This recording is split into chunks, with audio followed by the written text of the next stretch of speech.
Good day mga ka-solar, samahan niyo ulit ako sa aking journey bilang isang solarista. Kaya tara, matuto at mag-enjoy.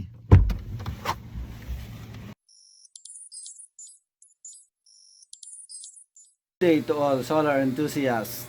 Today we will gonna unbox these two different brands of solar inverter. This one is LB Sun, also a Deye, and this one is Luxpower. As you can see, there's a label here on the box. Here, okay, let's focus. This one, and the other one is Deye, only sticker and barcode. Okay, we will gonna unbox these two.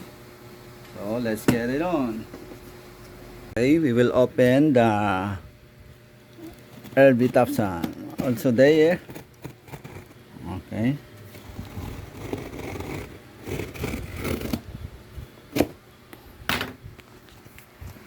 One. Okay.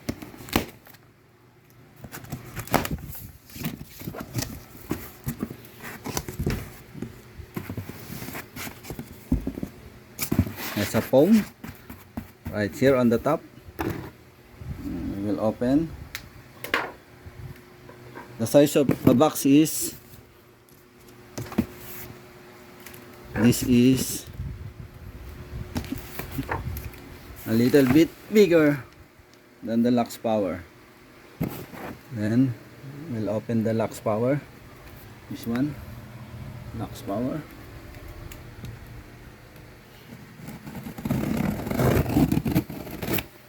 Okay. Actually, Luxpower, it has an printed specification on the box, while Deye, this is only printed. Okay. We're gonna open this one. By the way, this is 6 kilowatt,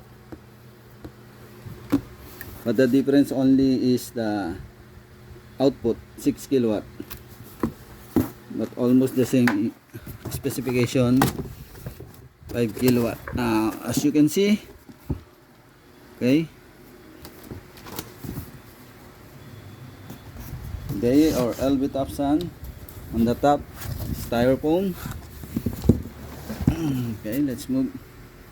And Luxpower is, you can see the styro and the accessories.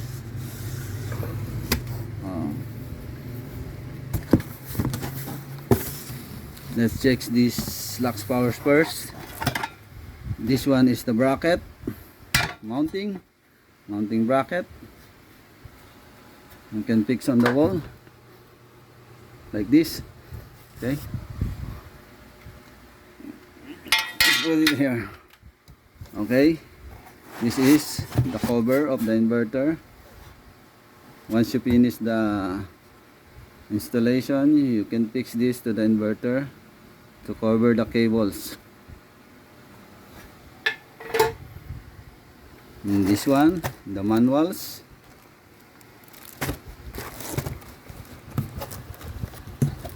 User manual. Let's open this one.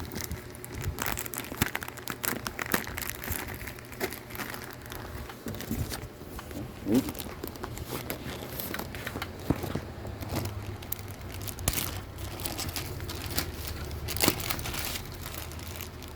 This one, user manuals, and the quick installation instruction, and the checklist. Alright guys, let's put it here. Then this is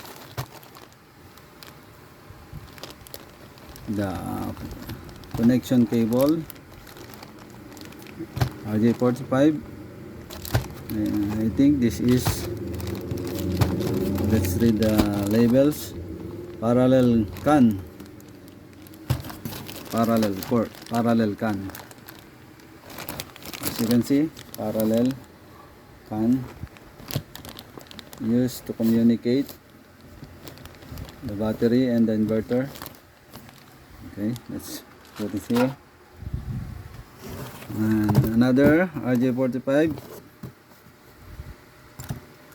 This one is labeled as hybrid CAN RJ45.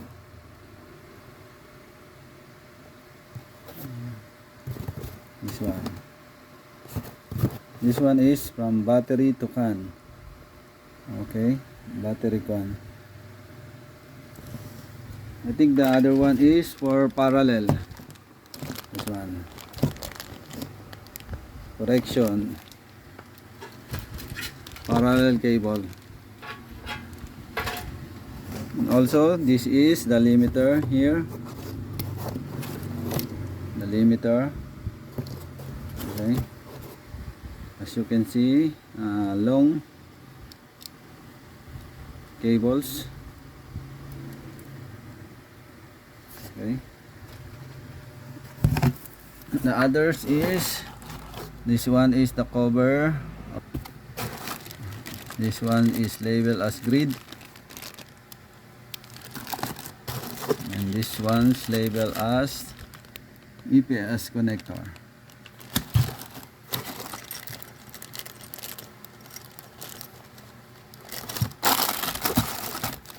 We have the bolts and nuts and screws, and also Allen wrench for opening, sets of screws and bolts. You have an extra RJ45.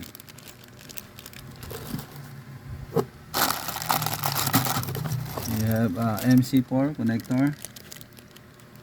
You have 2 male and 2 female.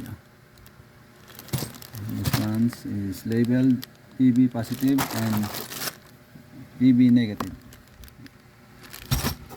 And this is a battery cover cable and lugs, and it has a rubber.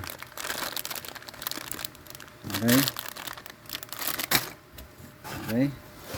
This one is the, we'll open the box. This is the Wi-Fi.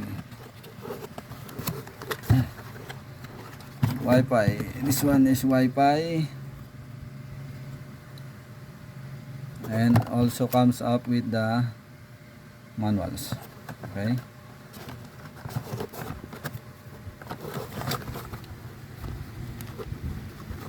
That's it, guys. Okay, let's lock, and we will remove the styro here. Okay, the inverter itself. Okay, this one, as you can see, this is sealed, no pan, only heat sink. Okay, we will open the inverter.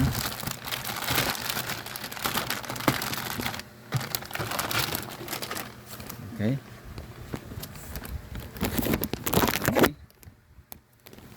This is the positive battery connector. This is the negative. And this is the MC4 panels connect here. And you have an on and off toggle switch.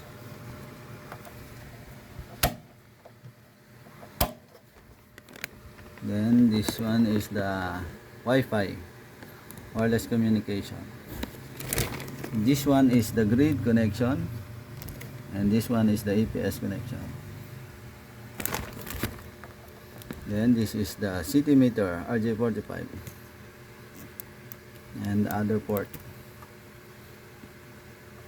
Okay, this is 485 and CAN,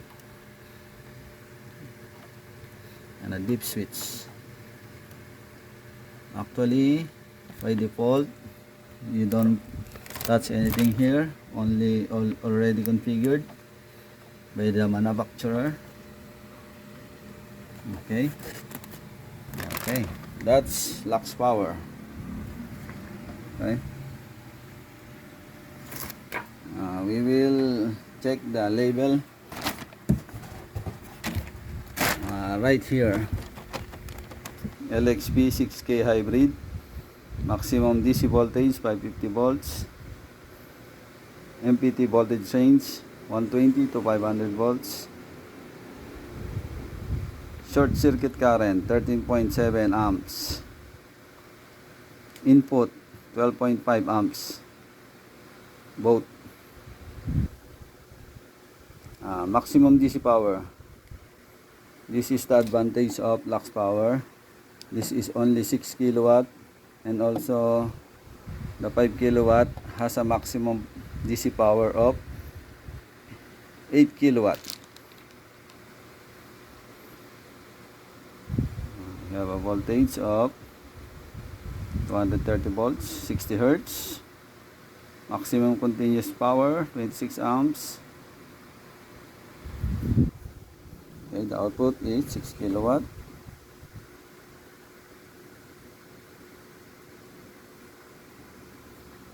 The EPS mode is 4 kilowatt, but we will confirm to the supplier here. Okay, that's it. IP65. This is Luxpower.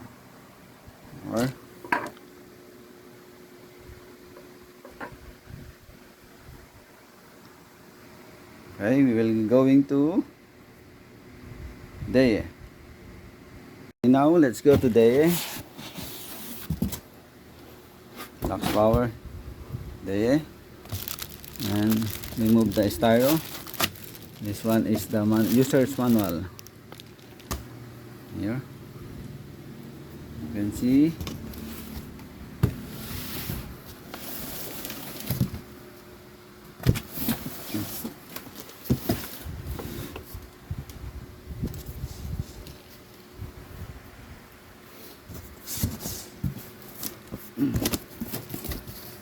Deye accessories. This is the Wi-Fi module. Comes up with the screws and manuals.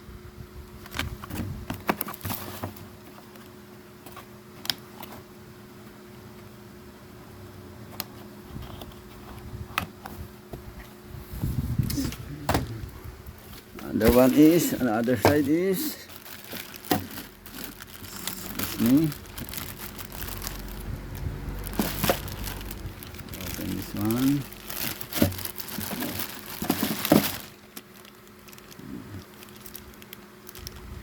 CAN cable RJ45,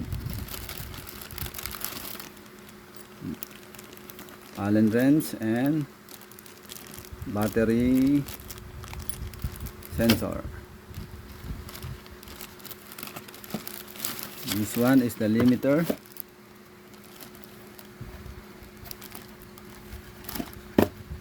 Open that.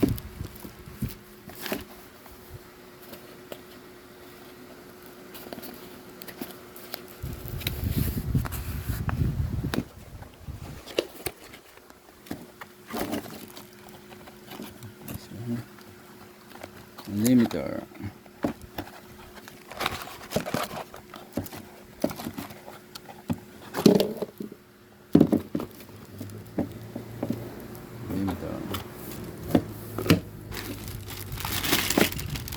NC4 connector, male and female, 2 sets, bolts,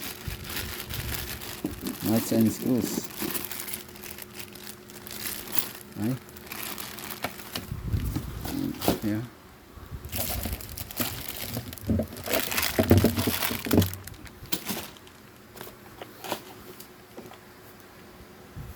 This is the appearance of Deye Luxpower.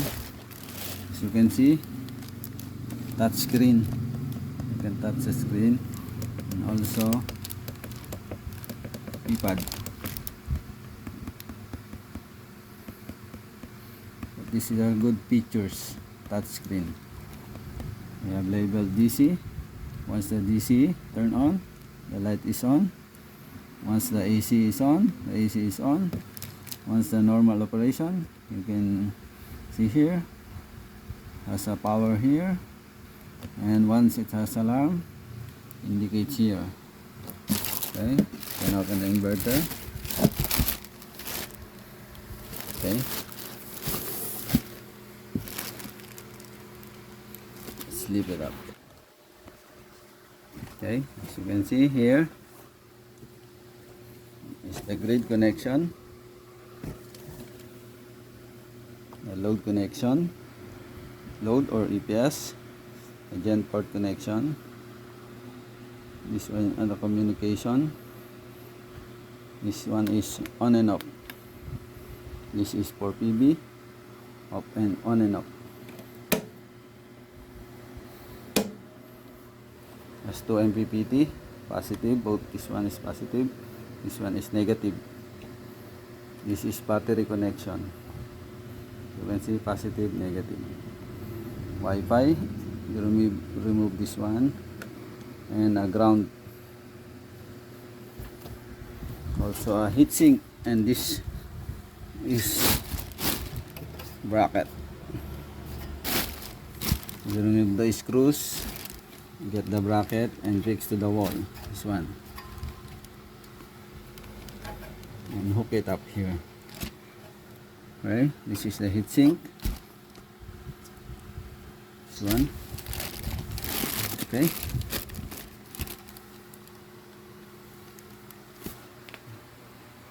This one is there. Okay guys, let's see the specification. Printed Sun 5K-5K-SG03 LPD1-EU, 48 volts, 120 AC input, 60 Hz frequency. Maximum AC input 5,500 watts.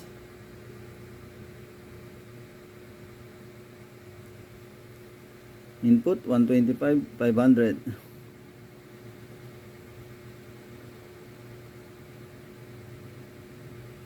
(13 amps) input current. Maximum PB 6,500 watts. Advantage of Luxpower, it has 8 kilowatt. ISC is 17 amps. And this is both 48 volts. This is only a brick comparison. Once we install this to inverter, we will make a full comparison to different brands of inverter. Okay guys,